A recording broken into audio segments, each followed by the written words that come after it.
Now we have done even is equal to this, odd is equal to this, then for num in numbers, if num mod 2 equal to 0, print. Now what we are doing is we are even dot append that particular num. Else what we were doing, we were appending it to a odd list. So odd dot append in bracket num. Okay, then we can say print even list.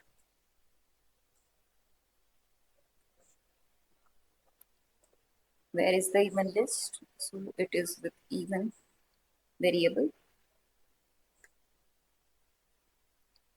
And where is odd list? So odd list is with odd variable.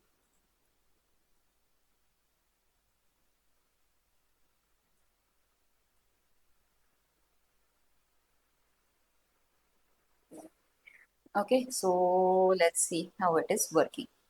So yes, even list is containing 2, 4 and odd list is containing 1, 3, 5. So same thing we are getting. So this is exactly matching the output that we have calculated. Okay, so we will see now the last example. So we will see the last example. So last example is multiply each item of the list by a constant.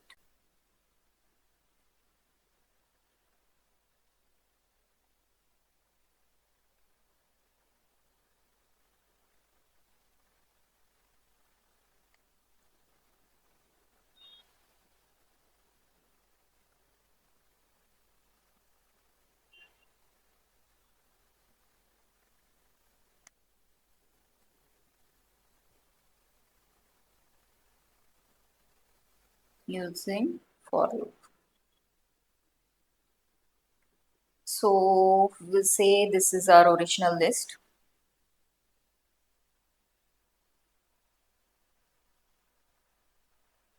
One, two, three, four, five.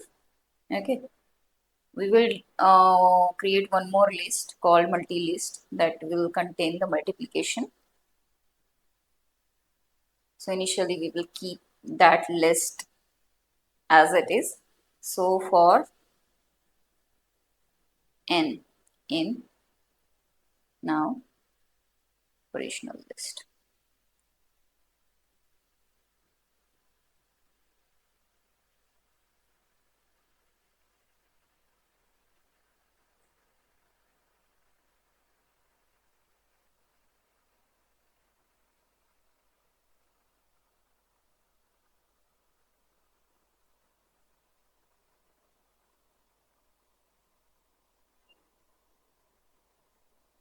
What we are going to do is multi-list into some constant. They are saying we want to multiply each element by some constant. So that constant we are taking as 10. Okay. So lastly, we will see print multi-list.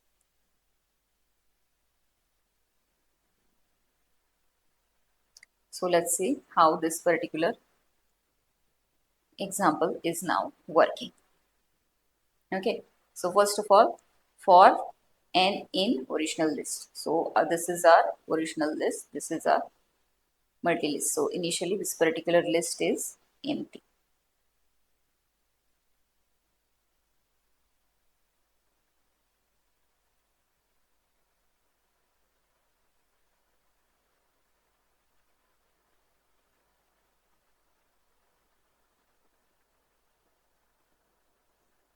Okay, so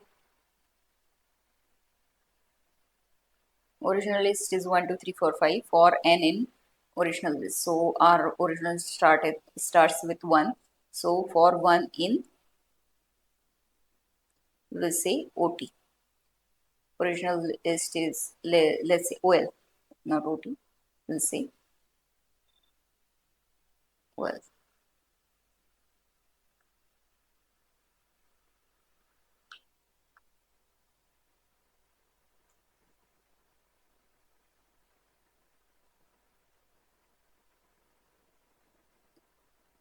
And let's say multi-list is ML. Okay, so if one in ROL, so is one in original list? Yes. So if this is particular statement is true, so it will go inside the for loop. And what we'll do is in multi-list, it will append n into 10. So currently n is 1. So it will append 1 into 10 is equal to 1 into 10. It will append. Okay. Then it will go to the next element in the original list. So next element in the original list is 2. So it will go is 2 in OL. OL is our original list. So is 2 in the original list? Yes. So it will go into the loop. So what it will do is in multi-list it will append 2 into 10. Okay, that means it is going to append 20. Then it will go to the next element, that is 3 in OL. Is 3 in OL? Yes, this particular statement is true. So in ML it is going to append 3 into 10.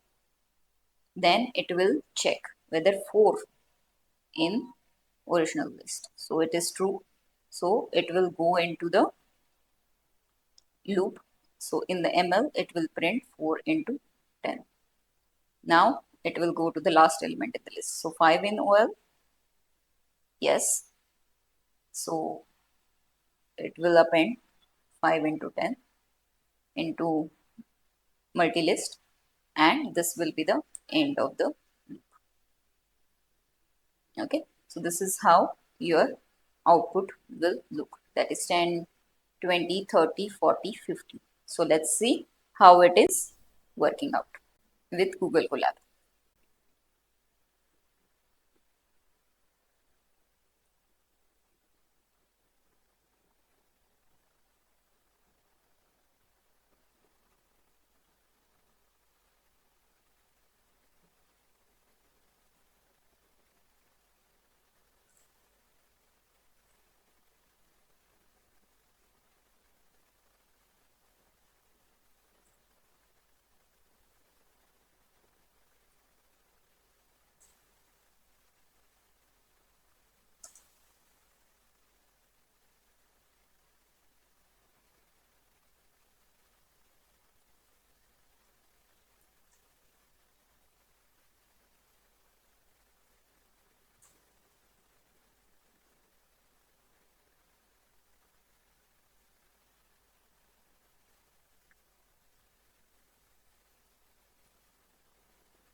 So this is how your code looks now. Let's see what is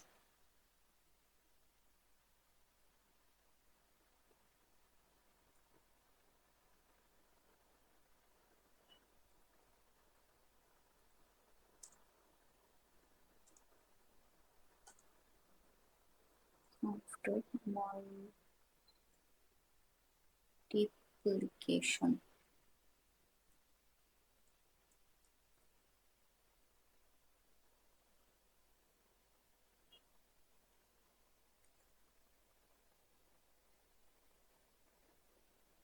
So yes, this was your original list 1, 2, 3, 4, 5.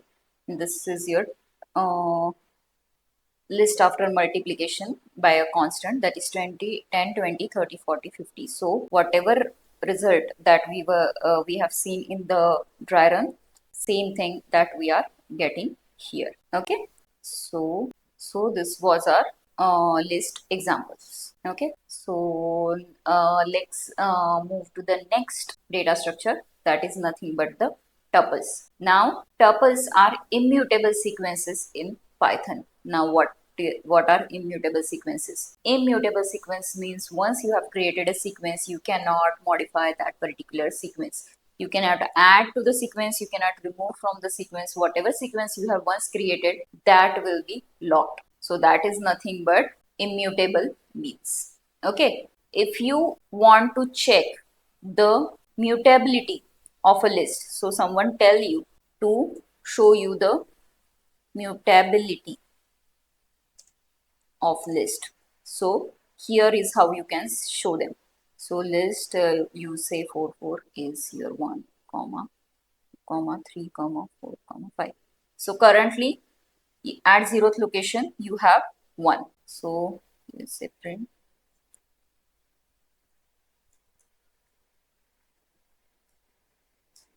list before modification.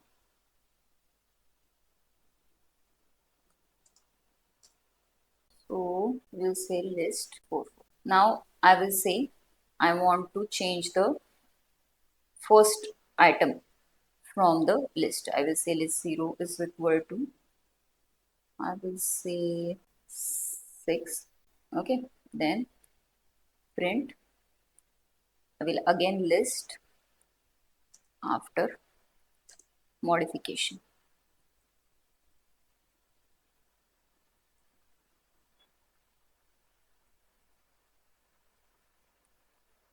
So this is how you can show them. So this was the list 1, 2, 3, 4, 5. So instead of now having 1 as your first element, I have replaced it with 0, sixth element. Okay, so this is possible because your list is mutable, but this thing you cannot do it with your tuples because tuples are immutable sequences. So what is the syntax of the tuple? So tuple syntax is tuples are enclosed in the round brackets. Tuple elements are enclosed in the round brackets separated by your commas. So there are some characteristics of the couple. So first characteristics stick is immutable. They are immutable sequences. Second, they are ordered, means we will be given indexes in order to access the elements. We can access the elements, but we cannot add or remove from the element. Okay. Third thing, same as the list, these particular tuples are also heterogeneous data structures. So what is heterogeneous? What is the heterogeneous characteristics? So our heterogeneous characteristics mean your elements can have different data types. Okay, so this was your tuple. So indexing, next part is indexing. So indexing allows you to access individual elements in tuple by their positions.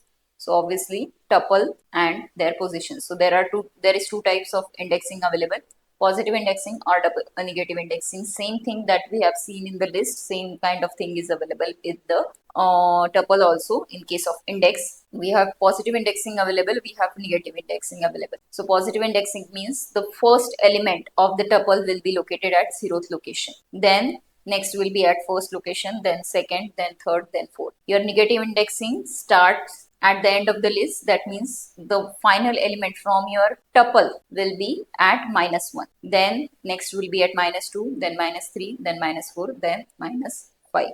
This is how your tuple looks. Tuple indexing looks. Now we will see it with our Google Colab. So first of all, how to create a tuple.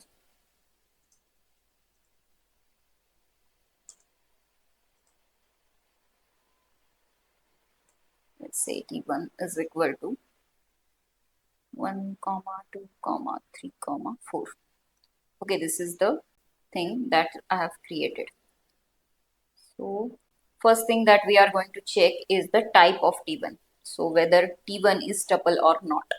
For that we have given the built-in function called type. Yes, so t1 is nothing but tuple.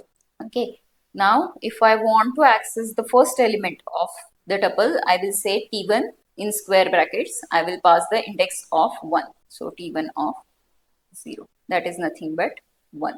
You can access the things. Now, if I try to do assignment, okay, let's say 12. So let's say this particular thing works or not. So no, it is giving us an error saying tuple object does not support item assignment. This is how you can show your tuple is an immutable data structure. That means it will not take any assignment after the tuple has been created. Okay, so this was your T1. If you want to access the last element, same, you will say T1 of -1 is also available. The third thing that is available is slicing, is also available with your tuples. So in slicing, what you will do is T1, you have to give start. You will say tuple variable, then you have to give start, then you have to give stop, and then you have to give step. Okay, so here I will say T1 of, I want to print from 0.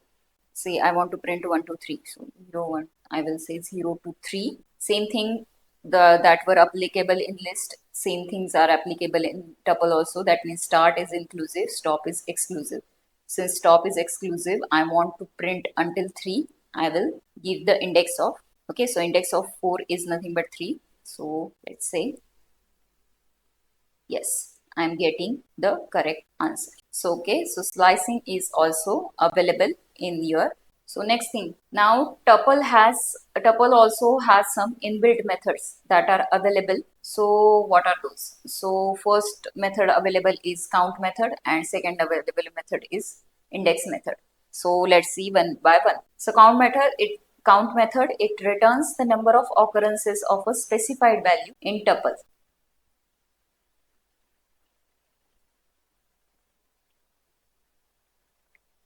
Returns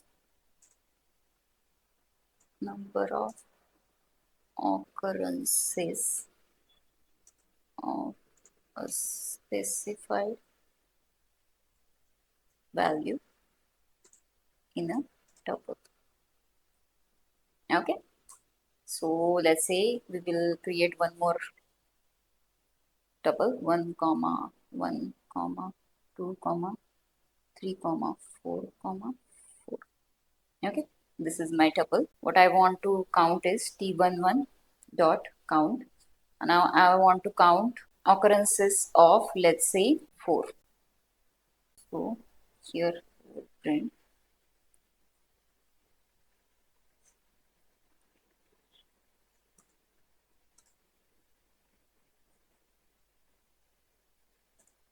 is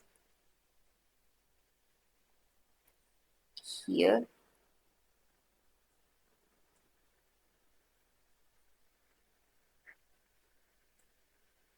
comma, I will say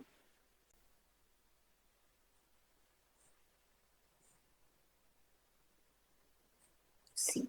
Okay, so let's say how it is working or not. Yes, so your 4 is occurring 2 times. Let's say now 1. So 1 is also occurring 2 times. Let's say now 3. 3 is only occurring 1 time. So that's how your count function works. It returns the number of occurrences of a specified value in a tuple. So in the function, you have to pass the value whose occurrence that you want to count. Next function is index. So index, it returns the index of first occurrence of value in the tuple.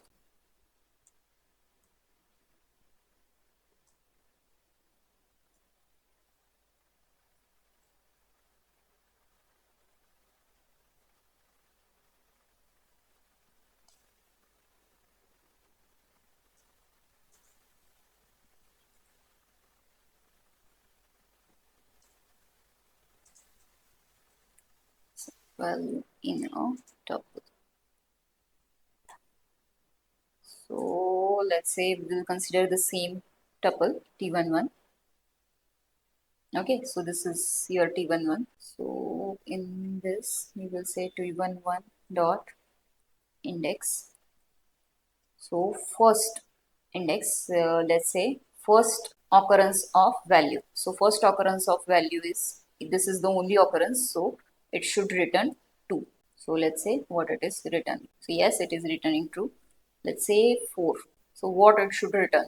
3, 4. It should return 4. That since first occurrences of 4 is at fourth index, so it is returning 4. Let's say 1. So 1, it will return 0 since first occurrences of 1 is at 0. So this is how your count and index methods work. Okay, now you will most probably have question like in the list we were having a bunch of methods, but in tuple we were having only 2 methods. List were supporting a bunch of built-in function. That's because your list was mutable data structures. So there were operations you were able to, there were various operations that were supported by your list. But your tuple is immutable data structure. So since this is immutable, you once created, you cannot change it. So that's why there are only few operations that are supported by your tuple. The first is count and the second is index. Okay. So we will see one example with our tuple now. So same thing that we have seen it with the list. Same thing we will see here also. Iterating through loop. Sorry, iterating through a tuple using loop. So for example, this is my tuple.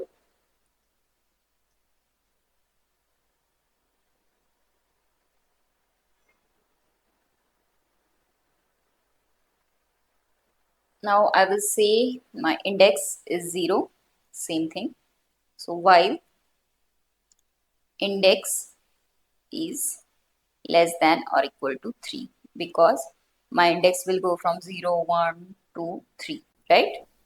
So here this particular thing we can do, and we can print your my tuple of index, right? And then we can say your index is equal to index plus 1. What we are doing is we are simply going through the tuple. We are not disturbing this tuple. We are not creating any tuple. We are not adding to the tuple. We are not removing from the tuple. We are just traversing through the tuple and we are printing its elements. Okay. So let's see how it will work out. So initial index is 0. So 0 is less than or equal to 3. So condition is true. So it will print now. What it will print? My tuple of 0. That is nothing but index. My tuple of index. Now index is 0 here. So my tuple of 0. So my tuple of 0 will be what? Year 10. So it will print 10. Then it will go to the next item. So 1 is less than or equal to 3. So yes, true. It will print my tuple of 1. So what will be my tuple of 1? It will be 20. The list will go on like it will check second, then 2 is less than or equal to 3. So yes, it will true. So my tuple of 2 will be, it will print then 30, and lastly it will print 40. Okay, so let's see this particular thing end with our Google Colab.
So yes, we are getting the same results that we have seen here. Now my tuples contains are 1, 2, 3, 4. So we are getting 1, 2, 3, 4.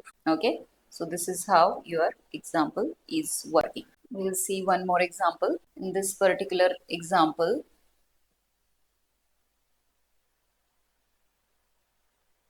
what you want to check is checking if a tuple contains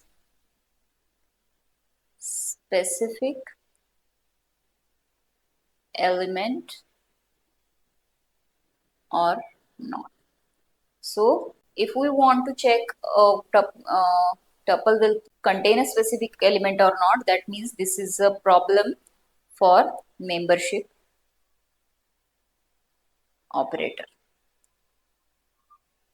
So here I will say my tuple 1 is equal to, let's say, 10, 20, 30. Then if, and one more thing that I will need to do is I want to check whether this particular some particular element is there or not. So element to check is I will say 10. So if I will say element to check in your my tuple. If it is there, you will say print element found, else it will say print not found. This is straightforward. This is a very straightforward program. So now we will see it with our, first of all, what you need is membership operator, because you want to check whether a tuple contains a specific element or not. So we have declared our tuple. We have declared element to check. If that particular element is present, it will print element found. Otherwise, it will print not found. Okay, so let's see.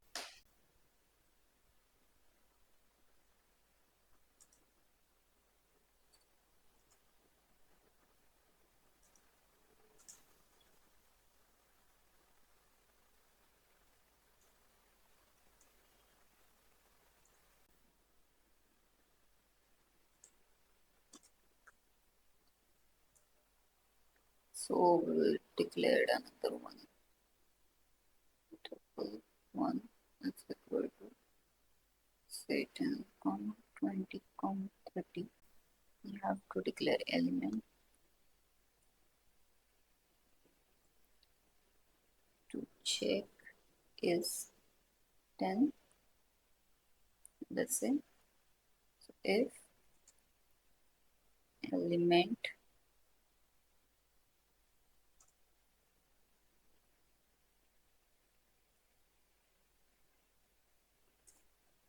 in my tuple 1 print is going to print a message called element found.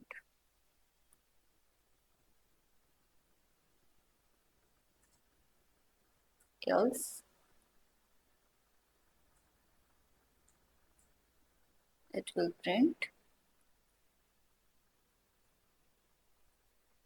element not found. Okay, so let's say since 10 is present in the tuple, it should print a message saying element found. So let's say if I now say element to check, I have changed it to 1. So it is saying element not found because 1 is not present in your current tuple. So this was your tuple. So please understand the basic difference between list and tuple. That is, list is mutable data structure, tuple is immutable data structure. Your list is presented with square brackets, inside that elements separated by comma. Your tuples are presented with round brackets, inside the round brackets elements separated by comma. Okay, so this particular distinction is very important to remember, that one is a mutable data structure and other is immutable data structure. So thank you guys, thank you so much for your patience.